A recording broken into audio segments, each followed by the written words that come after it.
gusenga bituma umwanzi atatuvogera. Hari imyuka ivogera abantu itaka ibavogera. Ntiwabuza inyoni gutembera mu kirere, ariko wazibuza kubaka icyari cyazo. Iyo usenga utarambirwa, hari ibintu bidapfa kukuvogera, hari ibintu bidapfa kukumenyera, hari ibintu bitaguhohotera. Burya niba ufite ubumenyi bukeya ariko usenga bikongerera ubundi bumenyi ukaba wamenyekana ahantu utamenyekana ugahabwa akazi. Intwaro Yesu yasigaye abigisha. Ntacyo wasimbuza gusenga, amafaranga ntiyasimbura gusenga, kuririmba ntibyasimbura gusenga, gusoma ibitabo byasimbura gusenga, ntacyo cyasimbura gusenga. Senga urwego rwa buriho rwose nta cyasimbura gusenga. Gusenga ni intwaro idahusha, gusenga ni intwaro idahusha. Gusenga biducira inzira, gusenga biduha atmosfere nziza, gusenga biduhesha icyubahiro, gusenga biduhesha umwuka mwiza, gusenga biduhesha igikundiro, gusenga biduhesha haleluya. Amen. Ntacyo wasimbuza gusenga.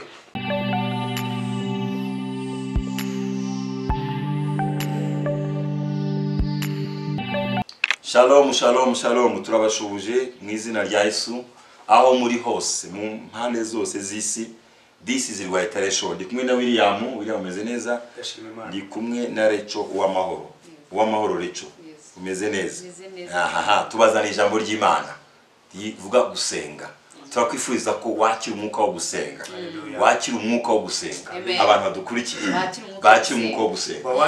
Abantu badukurikiye aho bari hose mu cyubahiro cyabo, mu bumenyi bwinshi bwabo, mu mafaranga yabo, mu madeni yabo, mu ndwara zabo, mu gukira kwabo, mu mazu meza yabo, mu ndege, mu mato, ku magare, mu mamodoka, ahantu muri hose turabasabiye ngo mwakire umwuka wo gusenga. Luka 18 havuga ngo kibiriya. Reka dusome Luka 18:1. Mu izina rya Yesu haravuga ngo abacira umugani. Uwo ni Yesu. Ngo abacira umugani wo kubigisha ko bakwiriye gusenga iteka ntibarambirwe. Amen. Mwabyumvise? Ngo Luka 18:1 ngo Yesu acira abigishwa b'umugani ngo abigisha ko bakwiye gusenga iteka ntibarambirwe. Haleluya. Ugomba kwitoza gusenga utarambirwa. Tugomba twese n'abadukurikiye tugomba kwitoza gusenga tutarambirwa. Yesu ngo asigira ibanga abigishwa ngo abacira umugani, ariko ashaka kubasigira ibanga bizababesha ko bakwiye gusenga batarambirwa. Gusenga iteka batarambirwa. Hari gusenga ariko no gusenga iteka utarambirwa. Guhozaho ikintu. Hari uguhozaho. Sibyo? Nko kurya duhozaho. Dusiba. Ubu waje atabicakiye arataha yukabicakiye. Nkuko turya tudasiba, nkuko duhozaho turya, duhozaho kwa twambaye, duhozaho dukaraba, ni nako tukwiye guhozaho dusenga. Hari ugusenga rero shobora kuba ari kuri level yo gusenga bisanzwe, ariko ijambo rije rikukubwira ngo gusenga iteka utarambirwa. Luka 18:1. Yesu ngo acira umugani abigishwa be ngo agira ngo abigishe gusenga iteka batarambirwa. Ugomba kwitoza gusenga iteka utarambirwa. Gusenga ni igikorwa gitangira nikizarangira. Yego. Wabyumvise? Yego. Ni igikorwa gitangira nikizarangira. Nko kugira ngo babyumve neza, nko ku bantu bafite imodoka. Imodoka burya ntabwo ushobora kugenda itarimo essence. Bisaba kuyishyiramo utarambirwa. Ugoshiramo. Ugiye gushiramo. Ntabwo imodoka washyiramo essence ngo birangiye. Uhorushiramo. Wabyumvise? Ushiramo. Kandi so umuntu ni iki none nk'umuntu akwiye gusenga atarambirwa. Gusenga no gusenga nturekeraho nturambirwe. Haleluya. Imana ashaka twakira umwuka wo gusenga iturambirwe. Senga mu gitondo, senga saa sita, senga ku manywa, senga nijoro, senga ushonje, senga uhaze, senga ushaka, senga utabishaka, senga wishimye, senga ubabaye, senga pastor babivuze, senga batabivuze, senga uri mu mazi, senga hari cyo gusenga. Imana ashaka gusenga, Imana ashaka kwakira umwuka wo gusenga. Senga iteka utarambirwa. Matayo 23:41. Matayo 23:41. Yesu yavuze ngo mube maso musenge mutajya mu mosha. Ngo abantu babe maso basenge batajya mu mosha. Haleluya. Gusenga biturinda kugwa mu mosha. Amosha ni iki? Ni ibishuko by'umwanzi, ni igitego y'umwanzi. Gusenga iteka bitarambirwa. Uko dusenga tutarambirwa bitukura mu mosha, biduha gutsinda imitego y'umwanzi. Hari amosha uhora ugwamo kuko udasenga. nta muntu Satani adatega, ntawe rwose, nta muntu Satani ashaka kuwukoshya. kereka wavuye mu isi. Ari uko dusenga biturinda moshya ya Satani, biturinda ibishuko by'umwanzi. Uko usenga uba ufite amahirwe yo gutsinda ibishuko by'umwanzi. Uko dusenga, uko usenga utarambirwa biguha amahirwe yo gutsinda ibishuko by'umwanzi. Yesu avuga ngo musenge iteka kugira ngo mutajya mu moshya. Matayo 23:41 ngo mube maso musenge mutajya mu moshya. Yesu yarabizi kwa moshya. Yesu yarabizi kwa moshya hari. Yes. Asigira n'umwazi ko bajyaje batura basi. Ibanga ryo gutsinda moshya nugo urusenga. Nudasenga uzagwa mu moshya. Nudasenga uzagwa mu mitego y'umwanzi. Uhara tuvugana nabo bari mu mutego w'umwanzi. Bamaze kugwa mu kamasho. Kugwa mu kamasho. Kandi babona nta nzira. Babona nta kubera kudasenga. Aho ugarukira usenga niwe uzagarukira utsira imitego y'umwanzi. Aho tugarukira dusenga niwe tugarukira utsira imitego y'umwanzi. Dutsinda ayo mariganya dutsinda ubucaburanya. Ngo ubucaburanya bw'umwanzi bwose. Aho ugarukira usenga niwe uzagarukira utsinda amoshya uburiganya ubuciberanya. Amatiku. Uzuma Bibiliya ivuga muri Yobo ngo ni Imana ngo yica imigambi y'incakura yego. Ntabwo Imana yakuca imigambi incakura ku buzima bw'umuntu udasenga. Urahutuje udasenga. Iyo usenga utadamaraye Imana yumva gusenga kwawe ikaza ikica imigambi incakura ikayica. Amina. Hari imigambi y'incakura, hari imigambi umwanzi ahora acura, imigambi mibi itugusha mu nzobo, itugusha mu mitego, itugusha mu moshya. Ariko dusenga tutarambirwa Imana yaze ikica imigambi y'incakura. Ndagusabe ngo Imana ikica imigambi y'incakura ku buzima bwawe. Benshi bamaze kurambirwa gusenga, benshi babiruka kera ntibakibiriho. Usanga n'abantu nzasenga vuba aha bikarangira birangiye. Akajya avuga ati ejo nzasenga. Ejo nzasenga. Mu cyumba nzasenga. Ndimo kwipanga neza, ndimo kwitegura nzasenga. Bikarangira muri nzaza. Benshi bamaze kurambirwa gusenga, benshi barabiretse babiheruka kera. Ako pastor. Uziko buri hari igihe umuntu apanga urugendo, umuntu agiye kujya nk'ahantu runaka. Wasenga. Waba uri nko mu nzira. Impanuka yabigiye nko kuba Imana ikayikura. Ya migambi y'icyaku. Urumva rero gusenga bifite umumaro. Abantu bishora mu ngendo. Abantu bishora mu ngendo gusa. Mu ngendo batasenze. Umva hari umugabo wavuze ngo igikorwa cyose ukora utabanje gusenga ngo ni ubusazi. N'ubusazi hari ingingo y'utubwira, hari ingingo pastor yacu yatubwiye nanjye nabasangiza. Ubundi igikorwa cyo gusenga kibi gikorwa wagikoze. Gusenga biba gusenga iyo wasenga. Si ibintu uvuga ahubwo urabikora. Gusenga niba bivuga. Ntabwo bivuga. Uretse ko kurya barabivuga. Kurya barabivuga. Cyangwa barabikora aho. Kurya barabivuga cyangwa barabikora. Kurya barabivuga. No gusenga niba bivuga. Barabikora. Gusenga niba bivuga. Barabikora. Nkuko utavuga kurya ahubwo urarya. Benshi bamaze kurambirwa gusenga, benshi barabiretse, benshi babiruka kera. Imana ikwabara utagisenga. Umva kama. Nudasenga uzaya ibyo kurya bya Satani. Abantu badasenga Satani abagenzi uko ashaka. Abantu badasenga Satani abahindura ibyo byabo. Family idasenga ihinduka ibyo bya Satani. Urubyiruko udasenga ruhinduka ibyo bya Satani. Umugore udasenga ahinduka ibyo bya Satani. Umugabo udasenga ahinduka ibyo bya Satani. Korali idasenga ihinduka ibyo bya Satani. Itorero ridasenga ihinduka ibyo bya Satani. Igihugu kidasenga ihinduka ibyo bya Satani. Abantu badasenga babibyo Satani abaryohewe kandi arabakoresha cyane. Abantu badasenga bahinduka ibyo bya Satani. Abantu badasenga bahinduka abakozi ba Satani. Nubwo babiyitirira Imana. Iyo udasenga Satani gukoresha biroroshye. Kukunyuramo biroroshye. Sinzi ko amatwumva. Kuko nta kintu kiba kikurimo. Abantu badasenga Satani kubakoresha biramworohera. Abantu badasenga Satani arabatapfuna akabarya uko ashaka. Nudasenga uzaba ibiryo bya Satani. Nudasenga uzaba ibiryo by'abarozi. Nudasenga uzaba ibiryo by'abacuraguzi. Nudasenga uzaba ibiryo bya accident. Uzaba umuyoboke wa Satani. Uzaba umuyoboke wa Satani mu buryo bw'utanaza. Yesu azamwobera. Umudasenga yorohera Satani. Nurambirwa gusenga umwanzi ntazarambirwa kukurwanya. Ntazarambirwa kugaba ibitero. Iyo urambiwe gusenga Satani ntarambirwa gutera. Ahubwo nibwo afata mu aho rambirwa n'amahera. Nurambirwa gusenga Satani ntazarambirwa kugaba ibitero. Oya. Ntasinzira. hajya cika intege ntacyo wasimbuza gusenga Lecho mbwira abantu ntacyo wasimbuza gusenga nta kintu na kimwe kwisi mbwira abantu ntacyo wasimbuza gusenga abantu mudukurikiye nta kintu kwisi wasimbuza gusenga ntacyo wasimbuza gusenga kuko gusenga bica inzira aho zitari amina gusenga bishobora guhindura umwanzi aho yagushakiraga akagushakira ahandi hatari akakubura gusenga bica inzira itari gusenga bituma umwanzi atubura gusenga biguhesha akazi gusenga biguhesha akazi gusenga biguhesha ubwenge gusenga biguhesha akazi yes yego nabyo ubonye wari ufite gusenga biguhesha akazi amina gusenga buri hari imbaraga zo gukurikira ubumenyi umuntu afite abantu baratumenye cyane ariko turi mu isi y'abantu biga ushobora gusanga ubumenyi ufite uyu munsi hari abantu nk'igihumbi bamaze kuburenga kandi babwicaranye ariko gusenga bipushinga ubumenyi ufite burya niyo ufite ubumenyi bukeya ariko usenga bikongerera ubundi bumenyi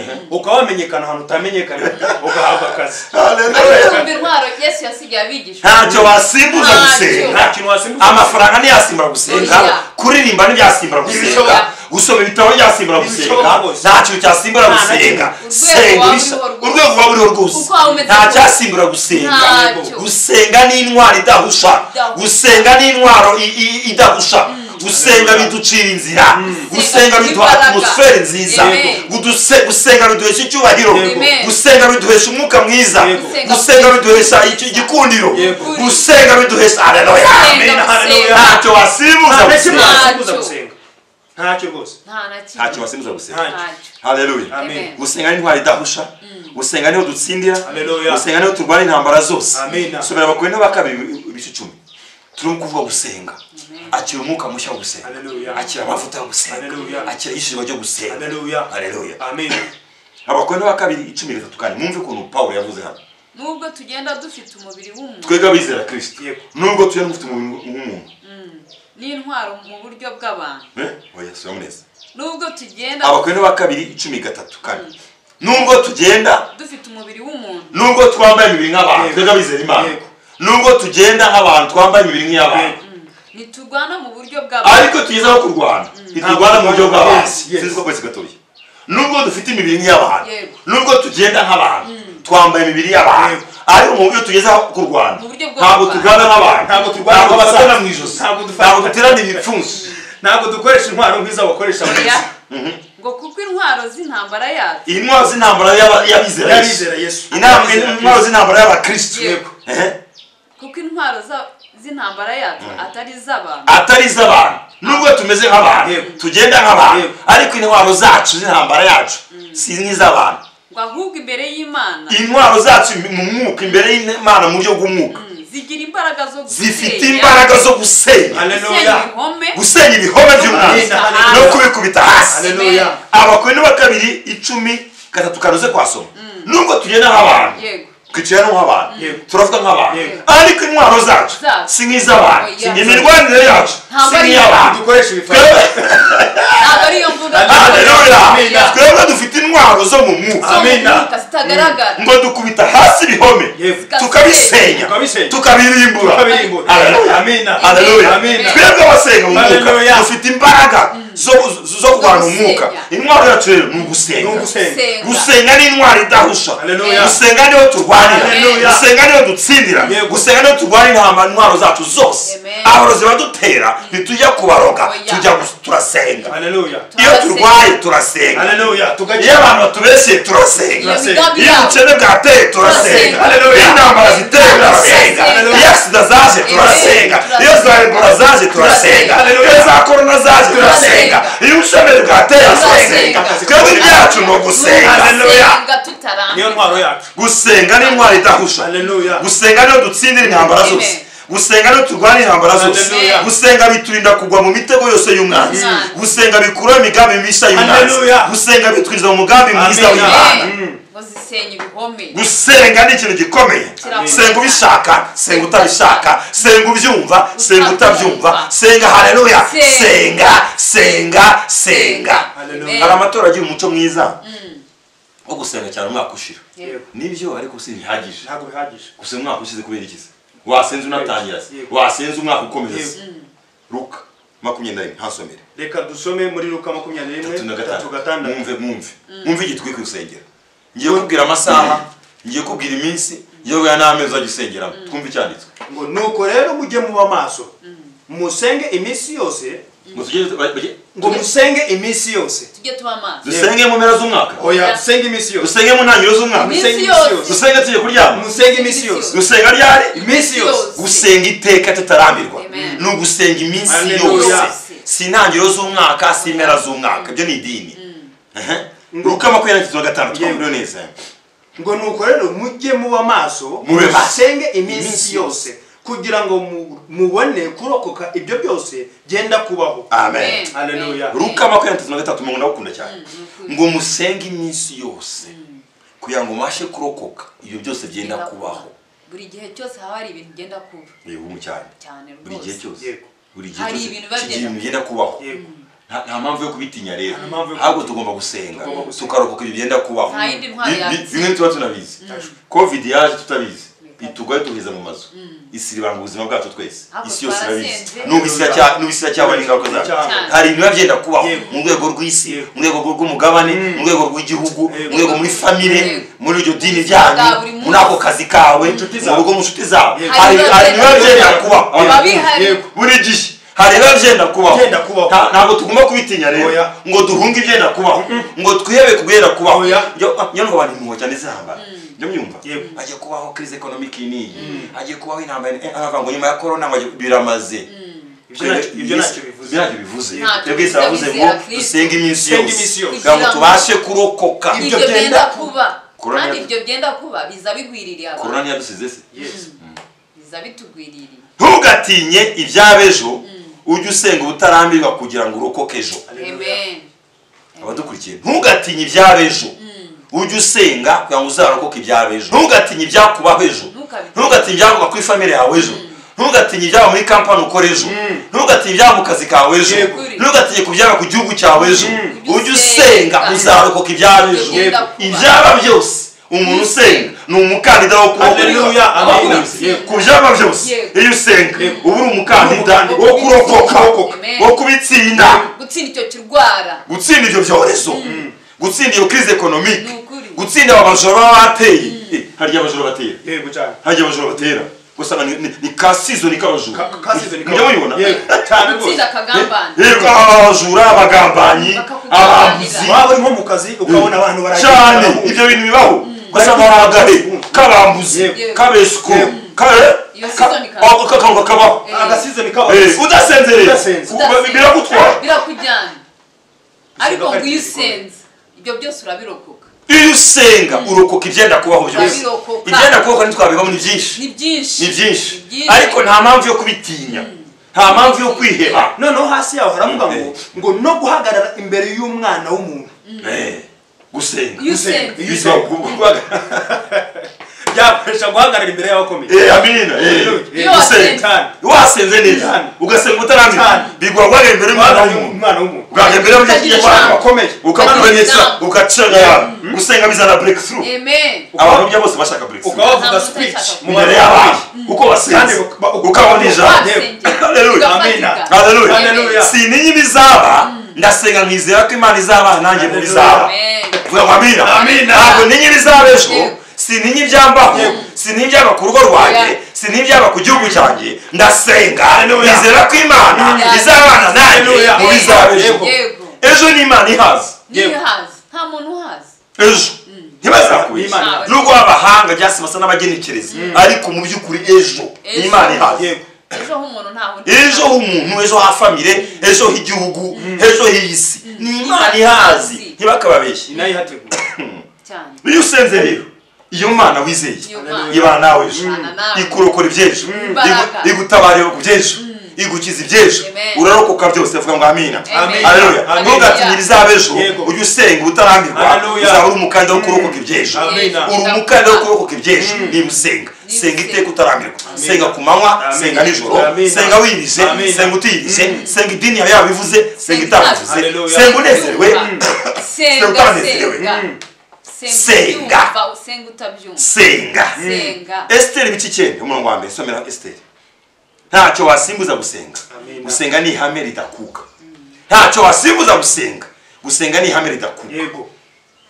Esther iki cyera mu Rwanda mwumviye inkuru ku munsi wa 13 w'ukwezi kwa 10 kuri ayo matariki y'uko kwezi kwezi kwa 12 kwitwa Adari itegeko n'iteka by'umwami byagendaga gutanga itegeko n'amateka by'umwami byenda gusohozwa niwo munsi abanzi b'abayuda niwo uwo munsi kuri tariki batubwiye bibwiraga ko abanzi b'abayuda bari bazi ko bagiye kubagiraho ububasha nibwo bibwiraga ko bagiye kubagiraho ububasha ariko birahinduka abayuda babagiraho ububasha abazi inkuru babagizeho ububasha kubanzi babo abazi inkuru ni igihe Morodekayi yari afite umugabo wita Hamani wari umukomeye ibwami mu gihugu cya Ahasuwerusi kuko Morodekayi umuyuda akora ku irembo ry'umwami we ntiyubamire Hamani kandi abandi bamwubamira noneho Hamani aza kwibaza turi umuntu utanyubamira n'indi aza kumenya ngo ni umuyuda aramuharasinga amubeshyera ibwami ashaka kumwicisha kuko ngo atamwubaha abantu barengana noneho ngo amenye ko ari umuyuda avuga ngo ese ni n'umuyuda ni ikiguri cy'abayuda ntashaka kunyumva kandi ngende umwene gihugu bo barabimukira ari abasuki noneho ashaka ko abayuda bose bapfa bivuye kuri Morodekayi rero ngo iki gihe Mr. Itikere mu Rwanda aho dusomye iki gihe Hamani yabisesetse ibwami umwami arasinya atazi neza ibyo asinya atazi iyo kesi uko igiye yemeza ko uwo muntu apfa n'abayuda bapfa ariko atazi icyo bazira nyamara barapfa bagiye kuzira Hamani rero iyo tariki n'uwo munsi n'uko kwezi abayuda bari bagiye kuba ibiryo by'abanzi babo ariko ntabwo abayuda abenegihugu nibo babizi Morodekayi yavuye na Esther bajya mu minsi 3 y'amasengesho abayuda bose biriza iminsi 3 y'amasengesho binginga Imana twatanzwe impapuro zifite zamanitse amategeko yasohotse Mana tugiye gupfa umva rero umurongo dusomye ngo kuri iyo tariki no munsi n'uko kwezi nibwo abanzi b'abayuda b'abenegihugu bari bazi ko bagiye kugira ububasha ku bayuda bakabica uko bashaka ngo ariko birahinduka haleluya abayuda bari bagira ububasha ku banzi babo haleluya birahinduwe n'iki birahinduwe no gusenga haleluya reka bapange wowe ugiye gupangura mu gusenga haleluya abapanga bajya kudupangure mu gusenga haleluya amasengesho Mr. y'abayuda yapanga imipango ya Hamani yo kubica umwami yasinye Bibiliya bivuze Esther 9:2 uwo munsi byarangiye abayuda batanzwe guhera ku mukubwe ku muto bagiye gutsengaho bagapfa mapuro zamanitswe ariko ngo birahinduka abayuda rero bagira ububasha ku banzi babo niki cyabihinduye n'amasengesho gusenga bihindura ibintu gusenga bihindura imigambi y'umwanzi gusenga bigukura mu menyo y'umwanzi gusenga bigukura mu gatuti ka Satani gusenga bigukura ku stage y'umwanzi gusenga bigukiza abarozi gusenga bigukiza abanyeshyari gusenga utarambirwa ugasenga ntabwo Imana yagutabara utasenga gusenga bihindura abantu bagomba kubimenya hari Hamani waguhagurukira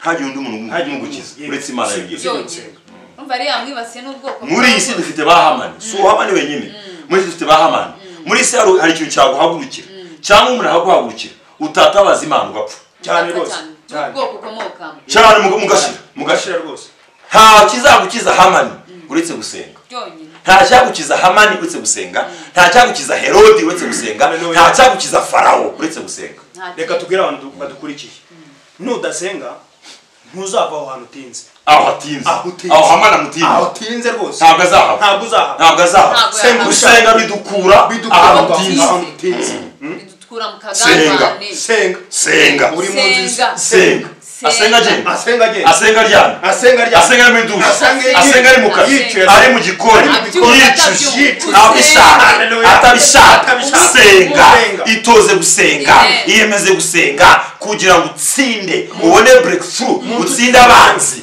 utabarwe ntitwabirangiza bifite inyungu nyinshi aho udashobora kugera ujye uhatuma isengesho amen hano mu buzima bitewe na umuntu ariho hari ahantu utagera tugisha ukuri hari ahantu udashobora kugera ariko iyo usenga ubu byarateye usanga kugira ngo ugire ahantu ugera ariko ufite inshuti ku ruhande ni system ariko hari uburyo ushobora gusengamo aho ngaho uri kuvuga ugatuma isenga aho utagera wageze isengesho aho utagera ujye watuma isengesho aho tutagera tiyo tuhatuma amasengesho aho turi hano dushobora gusenga cyane rwose Bibiliya irabivuze Esther yarasenze n'abayuda bivuguruza kandi mu bantu batajya bavuguruza umwami n'uwa urumva ko batumye isengesho geraho utagera reka amasengesho yanjye nawe ahindura imigambi y'Imana reka amasengesho yacu ahindura imigambi y'Imana haleluya Yakobo 4:7 avuga ngo mwegere Imana